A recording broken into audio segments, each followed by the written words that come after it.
Cécile Arles, les minorités ethniques et religieuses représentent grosso modo un tiers de la population, des 55 millions d'habitants, des ethnies qui sont nombreuses. Alors, quelles sont, peut-être pour qu'on comprenne ce qu'elles composent comme mosaïque, quelles sont-elles et quelles sont leurs particularités et peut-être particularités religieuses ? Alors en fait, on a 135 groupes ethniques qui sont officiellement reconnus par la constitution birmane. En réalité, il y en a encore plus. Donc c'est des minorités qui totalisent une centaine de langues et de dialectes différents, qui ont leur propre culture, mais qui aussi ont des religions qui sont variées. 90% de la population sont bouddhistes, mais on a aussi 4% de la population musulmane et 4% de la population chrétienne. On a également des personnes animistes, etc. Aujourd'hui, l'un des conflits les plus importants et les plus préoccupants est celui qui oppose la population bouddhiste extrémiste aux populations musulmanes et notamment la minorité Rohingya qui fait partie justement des minorités qui ne sont pas reconnues par cette constitution et dont le gouvernement essaye même de taire le nom et demande à la communauté internationale de ne pas l'employer tout en disant non, nous n'avons pas de Rohingyas en Birmanie, les Rohingyas n'existent pas, ce sont des Bengalis, c'est-à-dire un terme péjoratif pour dire des immigrés illégaux qui sont venus en Birmanie. Donc voilà, les minorités, c'est un problème qui est primordial en ce moment. Nous avons les Rohingyas, mais il y a également d'autres minorités qui composent une grosse partie de la population, comme les Kachin, les Shan ou les Karen, notamment les Shan qui sont vraiment la deuxième minorité du pays et qui habitent dans le second État le plus grand en Birmanie. Et qui sont relativement, si on essaye de les localiser, plutôt sur le pourtour du pays, avec au centre les Bamars, donc l'ethnie majoritaire au pouvoir, dans la plaine centrale de l'Irrawaddy. Exactement. Alors on a, en fait, en Birmanie, il y a 40% de population issue de minorités ethniques et 60% de population Bamar. La plaine centrale est occupée par les Bamars et tout autour, on a comme un fer à cheval finalement, où se trouvent toutes les minorités ethniques. Les Kachin, les Rohingyas, les Karen, les Shan, les Mon, etc. Et les Bamars et les minorités ethniques sont en conflit finalement depuis plus de 50 ans pour différentes raisons, mais notamment depuis l'arrivée des colons britanniques, parce que ce sont eux qui ont établi les frontières et qui ont décidé de cette organisation qui n'était pas du tout formée comme ça. C'est les colons britanniques, en arrivant, ont décidé d'organiser ce pays et de finalement définir des frontières qui n'avaient jamais été fixées, et donc d'inclure toutes ces minorités ethniques qui étaient plutôt des royaumes à côté de la Birmanie, de les inclure au pays Birmanie. Cécile Arles, votre association, les organisations pour les droits de l'homme, la défense des droits de l'homme, dénoncent justement les exactions de l'armée birmane contre les minorités ethniques. Alors, si on fait une sorte de catalogue un peu, qu'est-ce qui a été relevé aujourd'hui? Quel type d'exactions sont perpétrées contre ces minorités? Alors il y a différents problèmes. On va peut-être commencer par les conflits armés qui opposent l'armée birmane aux groupes armés des minorités ethniques, comme les Kachin, les Karen ou les Shan. Alors en fait, ces minorités se battent contre le gouvernement depuis 50 ans parce que la plupart des ressources naturelles en Birmanie sont justement situées dans ces zones de minorités ethniques. Donc c'est aussi l'une des raisons qui pousse le gouvernement birman à vouloir accéder à ces zones et à vouloir finalement profiter des ressources de ces zones. Du coup, ces zones-là, comme elles sont gouvernées par des groupes politiques issus de minorités et défendus par des groupes armés, ne donnent pas accès au gouvernement à leurs terres, mais parce que lorsque le gouvernement les affronte et récupère petit à petit les terres, il commet des exactions et surtout il récupère des terres qu'ils gouvernent ensuite et qu'ils refusent de leur rendre. Alors notamment, ce qu'on peut constater, c'est qu'après 50 ans de dictature, l'armée birmane a gardé des mauvaises habitudes, comme l'utilisation du viol comme arme de guerre, le recrutement d'enfants soldats, la confiscation des terres aux paysans. Voilà, on a aussi évidemment des mines antipersonnelles, des attaques contre les civils. Par exemple, alors que des pourparlers de paix sont en cours entre les Kachin et l'armée birmane, et les Shan, toutes les minorités ethniques sont en cours de pourparlers avec le gouvernement. Mais celui-ci, tous les mois, lance directement une dizaine d'offensives contre chaque minorité ethnique. Et au mois de novembre, l'armée Kachin a perdu 25 soldats dans un camp d'entraînement et qui venaient eux-mêmes de différentes minorités ethniques. Ils étaient juste là pour s'entraîner et ils ont reçu une bombe de l'armée birmane par surprise. Donc ça a fait à peu près 25 morts, autant de blessés.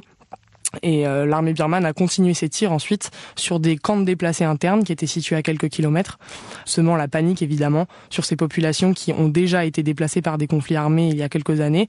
Et c'est pour ça qu'elles vivent dans ces camps de déplacés dans des conditions assez abominables. Et donc elles reçoivent des années après encore des bombes pour les mêmes motifs, en essayant de fuir les conflits armés. Finalement, elles se retrouvent prisonnières dans des camps où elles sont toujours touchées. Donc, exactions répertoriées, est-ce qu'il y a des sanctions contre les militaires qui ont mené ces actions?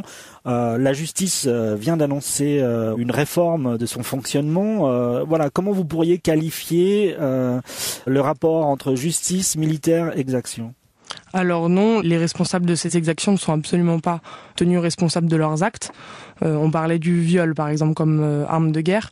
Au contraire, ce sont les civils qui dénoncent ces exactions, qui, eux, sont enfermés. Alors, on a eu un cas aussi récemment, le mois dernier, d'une femme Mon qui a subi une tentative de viol par un militaire et qui l'a dénoncé, suscitant des protestations de centaines de personnes qui ont été inquiétées par les autorités, dont plusieurs ont été condamnées à des peines lourdes de prison, alors que par contre, le militaire responsable, qui a été nommé, on savait exactement qui c'était, lui n'a eu aucune condamnation, ni quoi que ce soit. Donc, il y a une réelle impunité des militaires. On parle de viol cette fois-ci, mais quand on parle de recrutement d'enfants soldats, d'exécution sommaire ou d'exaction, que ce soit le travail forcé ou même la torture qu'on utilise encore beaucoup, les soldats n'ont absolument aucun problème. Donc il y a une réelle impunité chez les militaires en Birmanie qui est approuvée par la Constitution. Cécile, autre communauté importante, c'est la communauté monastique bouddhiste. Dans ses rangs, il y a des moines très virulents, notamment contre les Rohingyas, contre les musulmans en général. Alors, qu'est-ce qu'ils représentent au sein de cette communauté? Est-ce que ce sont certains leaders très extrémistes? Est-ce qu'ils sont suivis par la communauté birmane? Alors oui, tout à fait. On parlait des Rohingyas, je l'ai évoqué brièvement, mais en fait c'est un problème qui est l'un des plus préoccupants aujourd'hui en Birmanie. Donc les Rohingyas, c'est une minorité musulmane qui est considérée comme l'une des plus persécutées au monde. Donc les bouddhistes et les musulmans n'avaient pas spécialement de problème pour vivre ensemble depuis 50 ans. Mais par contre, les Rohingyas ont été la cible d'attaques et de rafles venant des militaires et de certains bouddhistes. Mais alors vraiment, c'était des cas isolés depuis des dizaines d'années. Mais depuis 2012, les violences ont repris contre cette communauté musulmane, faisant 140 000 déplacés et au moins 300 morts. Bon, ça c'est officiellement, mais après on ne sait pas combien vraiment dans les faits. Donc si ces campagnes de haine fonctionnent très bien contre la minorité musulmane et si aujourd'hui la population bouddhiste est majoritairement contre les Rohingyas et persuadée que les Rohingyas souhaitent du mal au bouddhisme et au nationalisme birman, c'est parce que justement ces moines extrémistes prêchent la haine et relaient vraiment des discours de haine qui arrivent à monter la population contre les Rohingyas. Et voilà, c'est vraiment des discours très forts qui s'appuient beaucoup sur Facebook et sur la diffusion de rumeurs. Donc dans un pays qui a eu 50 ans de dictature, les rumeurs c'est quelque chose qui fonctionne vraiment très bien. Quand on n'a pas eu accès aux médias, qu'on n'avait pas de nouvelles de l'international, qu'on était vraiment isolé, une rumeur peut vraiment partir et constituer la petite étincelle qui va tout faire flamber.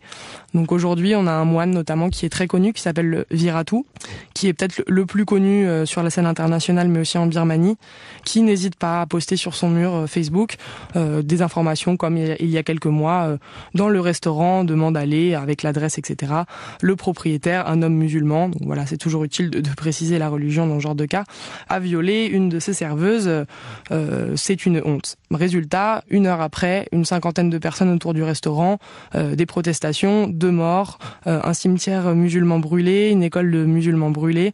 Donc voilà, on voit que ça va vraiment très vite et ces moines ont une vraie légitimité parce que en Birmanie, ce sont les moines en fait qui ont porté la révolution de Safran, qui ont porté toutes les protestations, qui ont aider un petit peu à sortir la Birmanie de la dictature. Donc ils sont vraiment écoutés, ils ont une vraie aura et un vrai impact sur les populations qui ne sont pas très éduquées.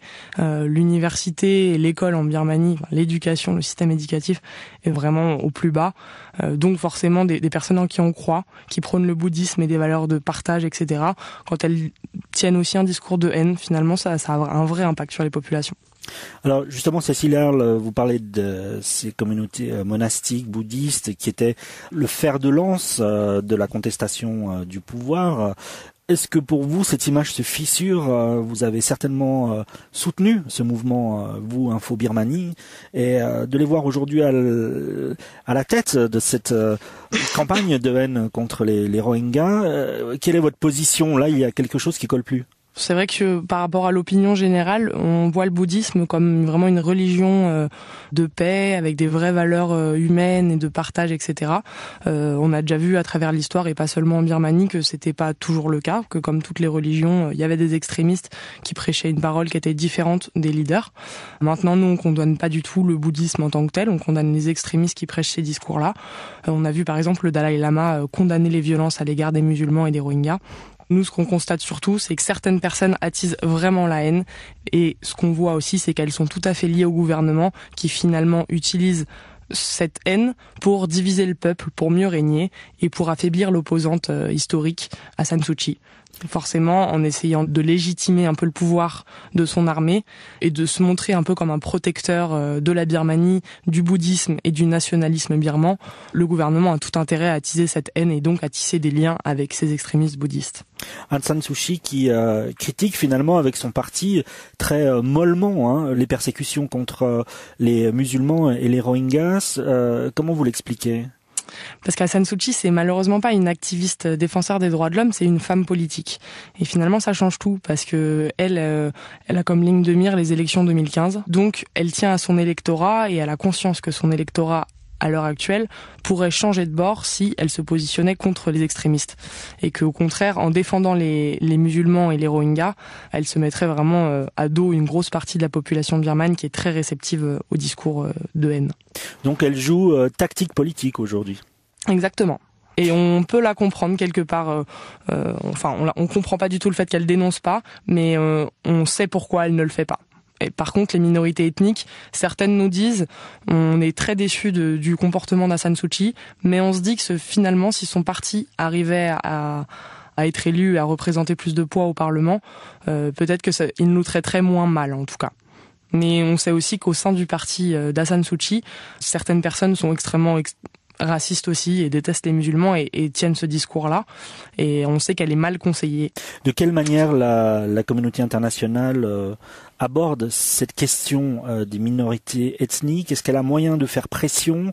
Barack Obama était fin novembre 2014 en Birmanie. Est-ce qu'elle s'est positionnée sur cette question-là, par exemple? Alors, Barack Obama était très attendu, notamment sur le sujet des Rohingyas. Il y a eu une campagne qui a été menée par la société civile du monde entier, notamment pour qu'il prononce le mot Rohingya. Il l'a fait. Il a dénoncé la situation dramatique dans laquelle se trouve la minorité Rohingya. Mais nous, on considère qu'il ne va pas assez loin. C'est une chose de dénoncer officiellement comme ça, mais finalement, il faut aussi des actions un petit peu plus concrètes derrière, donc des réelles sanctions. Il pourrait par exemple proposer la mise en place d'une enquête sur les violences qui ont eu lieu dans l'Arakan, une enquête indépendante et internationale, avec des observateurs indépendants. Il pourrait aussi proposer de nouvelles sanctions économiques. Voilà, il a vraiment des moyens de pression, puisque la Birmanie s'ouvre juste depuis 3 ans et appelle les investisseurs étrangers à venir s'implanter en Birmanie. Ces investisseurs étrangers sont issus des États-Unis et de l'Europe, et donc les gouvernements pourraient très bien conditionner l'arrivée de ces investisseurs en Birmanie à une attitude du gouvernement envers ces minorités-là. Cécile Arle, les matières premières, vous l'avez dit, et les ressources naturelles, on a naturellement le pétrole, le gaz, les pierres précieuses ou même le bois, le tech, qui est vraiment un formidable potentiel de développement pour le pays et pour les investisseurs étrangers naturellement. En même temps, cela renforce paradoxalement les conflits armés et les violations des droits de l'homme. Exactement. Alors en fait, c'est surtout l'exploitation de ces ressources naturelles qui accentue les conflits armés directement, parce que comme je l'ai mentionné tout à l'heure, les ressources naturelles de la Birmanie, qui sont vraiment nombreuses et de haute qualité, sont situées majoritairement dans les zones de minorité ethnique en Birmanie. Ces zones de ressources naturelles sont contrôlées a priori par les minorités ethniques, et le gouvernement souhaite récupérer ces zones. Donc pour cela, l'armée birmane attaque les minorités ethniques et ne fait pas la différence entre les civils et les groupes armés. Donc finalement, en essayant de grappiller les terres petit à petit, elle est responsable de confiscation de terres de milliers de paysans qui ont juste pour tort d'habiter sur une zone riche en ressources naturelles et d'aggraver les conflits avec ces groupes armés, entraînant les déplacements de populations très importantes. Par exemple, dans l'État Kachin, qui est une zone qui est très riche en pierres précieuses, notamment en jade, l'une des pierres précieuses les plus importantes en Birmanie et qui est l'une des de plus haute qualité dans le monde. Il y a à peu près 100 000 personnes qui ont été déplacées suite au conflit entre l'armée birmane et les minorités ethniques qui sont donc tout à fait liées à l'exploitation de ces ressources naturelles. Parce qu'une entreprise qui arrive en Birmanie et qui veut se profiter de ces ressources naturelles, elle a besoin de terres. Donc l'armée, pour lui donner des terres, a besoin de récupérer ces terres. Donc de combattre les personnes qui se trouvent autour et les groupes armés qui ont leur influence sur cette terre-là. Ensuite, il s'agit de sécuriser l'exploitation des ressources naturelles. Donc, il faut militariser ces zones-là. Les militaires, on le sait, ont l'habitude de profiter des populations locales pour leur extorquer de l'argent, pour violer les femmes, pour se servir du travail forcé, etc. Donc, ils continuent tout ça et ça leur permet aussi peut-être un peu de prévention, c'est-à-dire d'encourager les populations à fuir directement quand ils arrivent et à ne pas leur opposer de résistance. Donc si les populations sont effrayées avec l'arrivée des militaires, elles vont leur laisser quelque part le territoire libre et elles vont pouvoir récupérer les terres et faire ce qu'elles en veulent. Sachant qu'en plus, la constitution qui a été adoptée en 2008, donc sous la dictature, donne à l'État la propriété de toutes les terres et les ressources naturelles du pays. Donc c'est encore inscrit, c'est encore la constitution qui régit la Birmanie à l'heure actuelle. Toutes les ressources et les terres appartiennent à l'État. Donc il n'y a pas de système de cadastre. Un paysan à qui on demande de quitter une terre doit le faire, et puis c'est tout.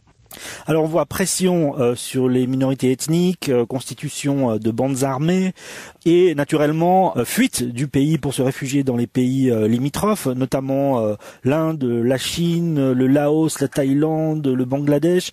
Comment est-ce que ces pays-là accueillent ces migrants sur leur territoire ?